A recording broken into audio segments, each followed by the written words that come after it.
So let us start this session with introduction to dynamic program. So dynamic programming is another algorithmic design technique.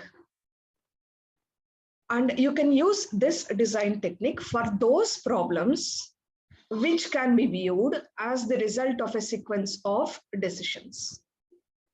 That is, whenever you can solve a problem, whenever you can develop a solution to a problem based upon a sequence of decisions. That is, you'll take a series of decisions and you are going to develop a solution for a given problem. If you can do that, take a series of decisions to solve a given problem, then such kinds of problems can be solved by using dynamic programming technique. So you can also observe that if you remember the previous sessions where I have presented greedy method, we have together solved many different types of problems using greedy method. We have solved knapsack problem. And if you remember how we have solved knapsack problem using greedy approach, we have tried to solve the knapsack problem in a finite number of steps, where in each step, you are going to fill the knapsack with the item that gives the highest profit. So I'm making a decision there. I'm making a decision. Which item am I selecting to fill it into the bag? I'm selecting the item which gives me highest profit. So as such, in each step, I have tried to select an item with highest profit, and I have repeated these steps. That is, I have repeated taking decisions until the knapsack is full. So the knapsack problem is the problem which I solved by making a sequence of decisions. And hence, such a problem, previously we solved it using greedy method. You can also solve it by using dynamic programming. So wherever the given problem can be solved by taking a sequence of decisions, then such problem can be solved by using DP method. Where some problems, it is not possible to make stepwise decisions. So such problems we can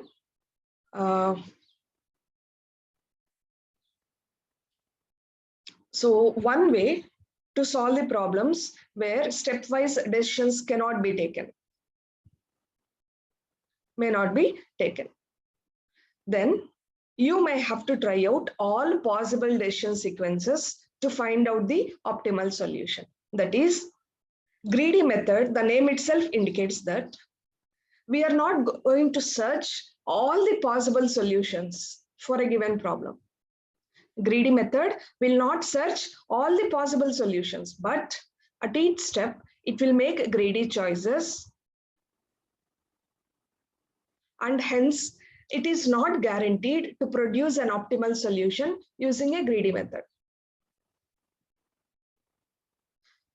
And if you want to actually produce an optimal solution, then you have to generate all the possible solutions for a given problem and find out among all the possible solutions, which is the solution that is best one. That will give you an optimal solution. But exploring all the possible solutions will take large amount of time, or it may take exponential amount of time. In such scenarios, you will be able to use dynamic programming technique, where you'll be exploring all the possible solutions, but not exploring the entire space. You don't have to explore the all possible solutions. You can reduce the number of solutions that you are going to generate. And for that, dynamic programming approach will be suitable. Now, as such, as I'm saying, you don't have to explore the entire solution space. For that, principle of optimality will be useful. So dynamic programming technique, DP technique, will be using principle of optimality, which helps the dynamic programming technique to avoid generating some solutions. So among all the possible solutions, you are going to check only the solutions which satisfy principle of optimality. I will not search for those solutions which does not satisfy this principle. So here, dynamic programming is going to apply the principle of optimality to reduce the number of solutions I'm going to search. But anyway, even though it is reducing the number of solutions, it is doing it intelligently. Still, your DP technique is going to produce an optimal solution. So typically, greedy methods as well as DP technique can be applied to solve optimization problems, where optimization problems can be a minimization problem or it can be a maximization problem.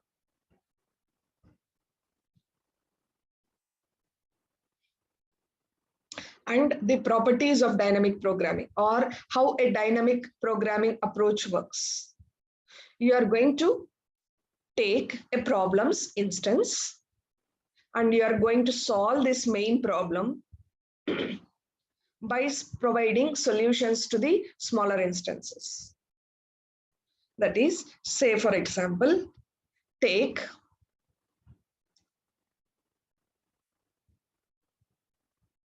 factorial of a number, a recursive algorithm for generating factorial of a number. I want to generate factorial for some number 4. You are very much aware of the program, recursive program for generating factorial of a number. So recursive calls will be made where to generate factorial 4, factorial of the number 4, you'll have to find factorial of number 3. And to find factorial of number 3, you'll have to find factorial of number 2. And for that, you'll have to find factorial of number 1. Right? So this is a recursive method. And consider that this 4 is your given instance of the problem. Now, if you want to solve this problem using dynamic programming, what is happening here?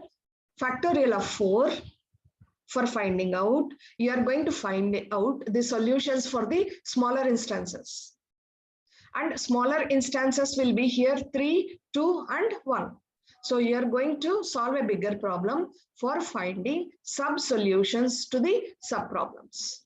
Now, another property of dynamic programming is that once you solve a smaller instance, this smaller solution, sub-solution, may be required for multiple times. So once you solve a smaller problem, you are not going to throw away the solution, use and throw the sub-solution. No, I am going to solve this sub-problem. I am going to use the sub-solution. Also, I am going to store the sub-solution for future use. That will be the advantage of dynamic programming. So each smaller instance is solved only once. And the results will be stored in a table. The result of the sub-problem will be stored in a table for future use. Say, for example,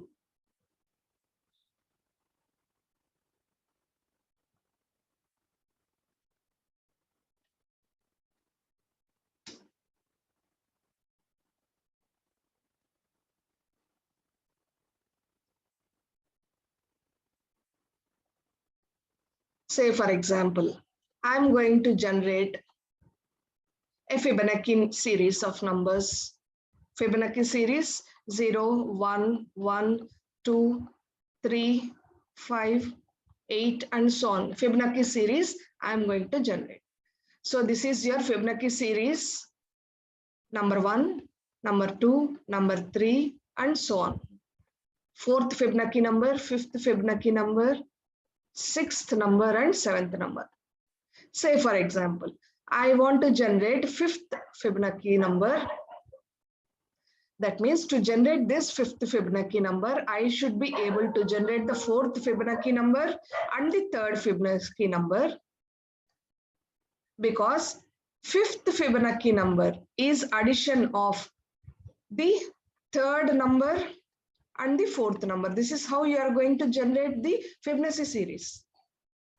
And nth Fibonacci number will be generated by addition of n-1th number and n-2th number. So to generate 5th Fibonacci number, I'll have to generate 4th number and 3rd number.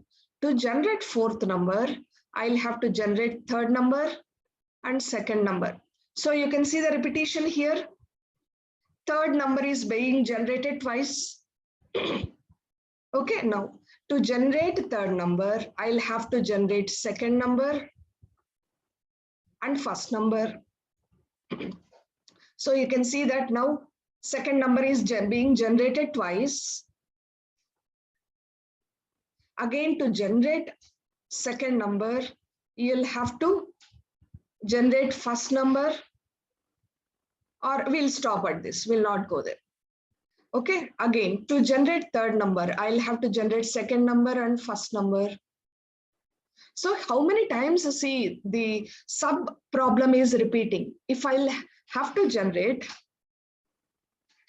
3rd number, I am generating it here, 3rd number, 2 times it is being generated. Generating 2nd number, 2 times. Generating 1st number, 2 times. So each sub solution may be required more than 1 time. So by using dynamic programming approach, whenever I am solving a sub problem, the solution, the sub solution will be stored in a table. That means whenever I am generating 1st Fibonacci number, I'm going to use it there. Along with that, I'm going to store it within a table or within a cache, so that next time when a 1st Fibonacci number has to be again generated, I'm not going to generate it, but I'm going to use the already available sub solution. I've stored it in a table. I'm going to just fetch it from the table and use it. I'm not going to generate it. Now, if you see 2nd number again, 2nd number is being generated here for the 1st time. Once it is generated, I'm going to use it. Also, I'm going to store this into a table so that whenever it is required for the next time, I'm not going to generate it, but I'm going to use already available solution from the table. Again, it may be required 1 more time. Again, I'm not going to generate the number, but I'm going to use the one that is already existing in the table. So this is the approach that is used in DP, and that is the advantage of DP approach. So the solutions for sub problems may be needed for multiple times. So the sub solutions will be stored in a table. So each smaller problem, each sub problem is solved only for 1 time. So that will be the advantage. These are the advantages of DP. DP stores or tabulates the sub solutions to the sub problems. First time, whenever this sub problem is solved for the first time, the sub solution will be tabulated. And whenever these sub problems are encountered again, the stored sub solutions will be used. And this is going to avoid the recomputation. And solving the same subproblem again and again will take more time. A subproblem can be solved only for one time. That will be sufficient. The same solution can be used for different times. So to avoid such a recomputation, you are going to store the sub-solutions in the form of a table, or you are going to cache them. And that is going to save. That is going to save the computing time. That is, if you are solving a problem using dynamic programming approach, that is going to reduce the time complexity of the algorithm. And DP uses a bottom-up strategy for problem solving. So when you can use the DP approach, when you cannot use the DP approach for solving problems.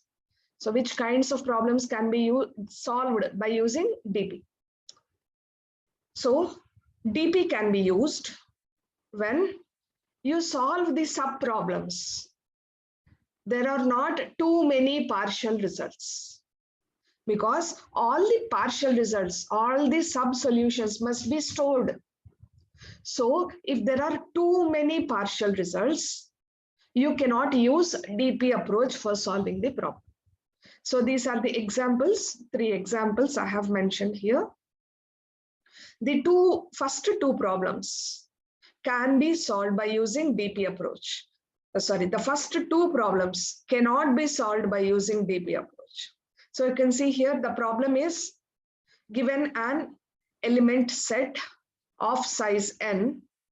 You are going to generate n factorial permutations, n factorial number of permutations you will have to generate.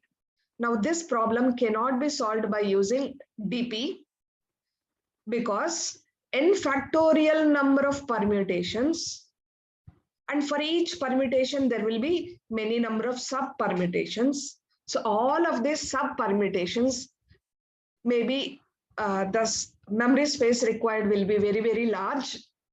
So you cannot store all the sub permutations in the table.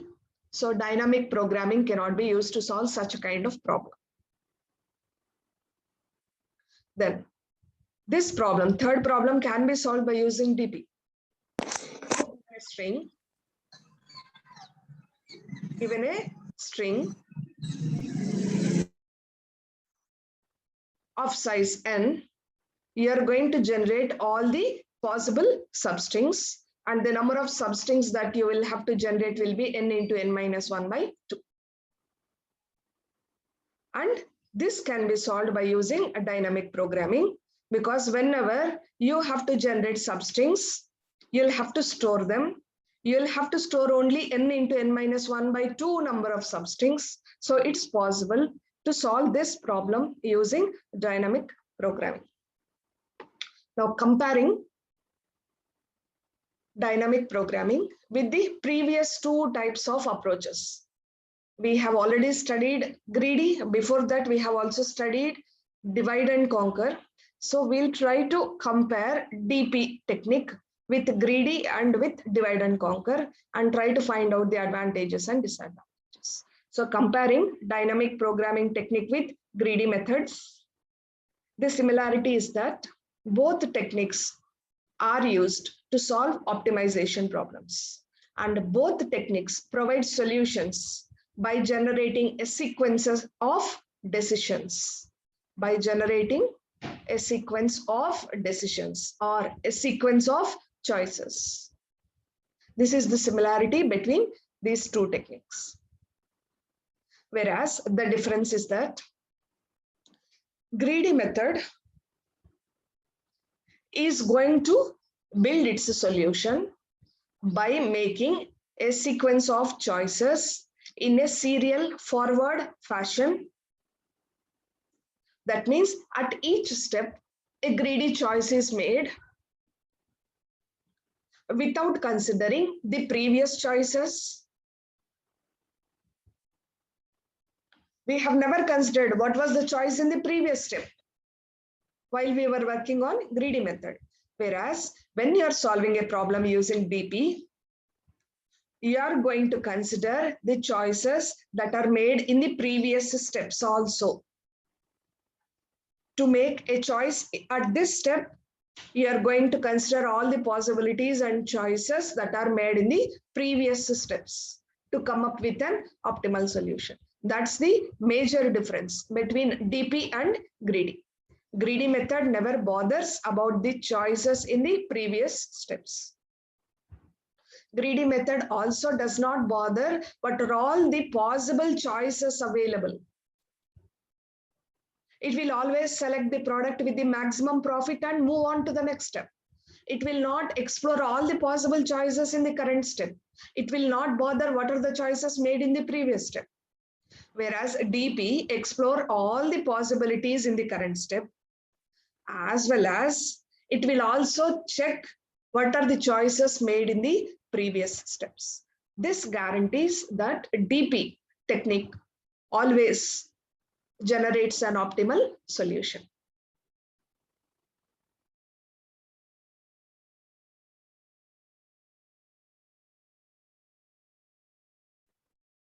Also, one more difference. Once you generate a solution using greedy method, there is no particular test to determine whether the solution is optimal or not. There is no prior test that a greedy algorithm will generate an optimal solution. But whereas dynamic programming, you can test that particular algorithm to guarantee that it generates an optimal solution. And that test is what is called as principle of optimality. Now comparing dynamic programming with divide and conquer. The similarity you can mention, I have mentioned here as the first point. Both techniques have a similarity that they'll try to divide the input into subparts, find sub-solutions, and then they're going to combine the sub-solutions. Divide a given problem into sub-problems, find sub-solutions, combine the sub-solutions. This is the approach used in both DAQ as well as DP. But you can see the difference. Divide and conquer always splits its input in the pre-specified points. That is, if you take binary search, the point of division will be always the middle point. Your array will be always divided into two halves. So there is a pre-specified point where you are going to divide the array into halves, into parts. If you take a ternary search, your array will be always divided into three parts. So in DAQ, whenever a problem is divided into sub-problems, the division is made at specific points, and these points are pre-specified. Whereas if you check out DP, you will split the given problem into sub-problems, but there will be no pre-specified points. Pre-specified points will not be there. The DP approach is going to try what are all the possible split points, and an optimal split point will be considered at each step. So the division points are not pre-specified. Also, another difference, sub-problems in DP are not independent. Sub-problems may share sub-problems. Like I have said in the previous example that I have taken, generating Fibonacci series. Second Fibonacci number was generated 3 times. First Fibonacci number was generated 3 times. Third Fibonacci number was generated 2 times. So that means sub-problems may share sub-problems. This is another difference between DAQ and DP. And hence, DP is more efficient than DAQ. Now checking out what is the basis for a DP algorithm. The principle of optimality. A problem is said to satisfy principle optimality if the sub-solutions of an optimal solution are themselves optimal solutions for their sub-problems. That is, whenever you are dividing a problem into many number of sub-problems and you are developing sub-solutions, each sub-solution must in itself be optimal. Then only the main solution will be optimal. Each of the sub-solution that you are developing must be optimal. If your given problem observes the principle of optimality, it satisfies the principle of optimality, then you can use the DP approach to solve such kinds of problems. When it is not possible to apply the principle of optimality, that is, for a given problem, any one of its sub-solution is not satisfying this principle, then you cannot use the DP to solve such problems. So here examples, shortest path problem can be solved by DP approach because it satisfies the principle of optimality. Whereas longest path problem does not satisfy the principle of optimality, hence it cannot be solved by using DP approach. So you can say here, for example, shortest path problem.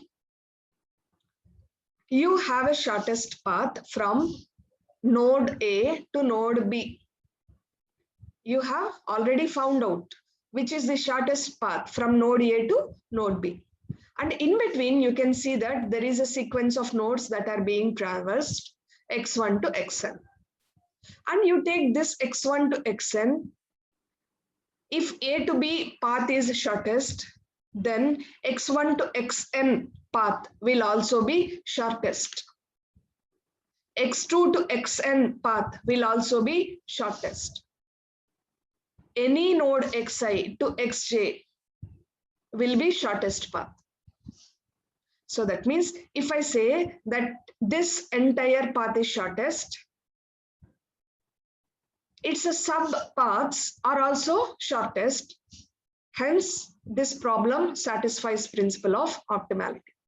Whereas if you say that there is a path from A to D, node A to node D, there is a longest path. You have already determined which is the longest path. And to traverse from A to D, you have to go through BC. This is the path from A to D. Now, if A to D path is longest, then its sub-paths must also be longest. That means A to B must be longest, B to C must also be longest, C to D must also be longest, BCD must also be longest. All its sub-paths must be longest, but which is not possible, which does not make the logic. I cannot say that if ABCD path is longest, BC is longest. No, I cannot say that. That does not make the logic. Hence, this longest path problem does not satisfy the principle of optimality. Hence, it cannot be solved by using DP approach. These are all the problems that we are going to discuss further in the sessions. These problems which can be solved by applying DP method. Matrix chain multiplication, all pairs shortest path, optimal binary search trees, 0-1 knapsack problem, traveling salesperson problem, and flow shop scheduling. So all these problems we are going to discuss in the upcoming sessions, and we'll also see how these problems can be solved by using DP algorithms.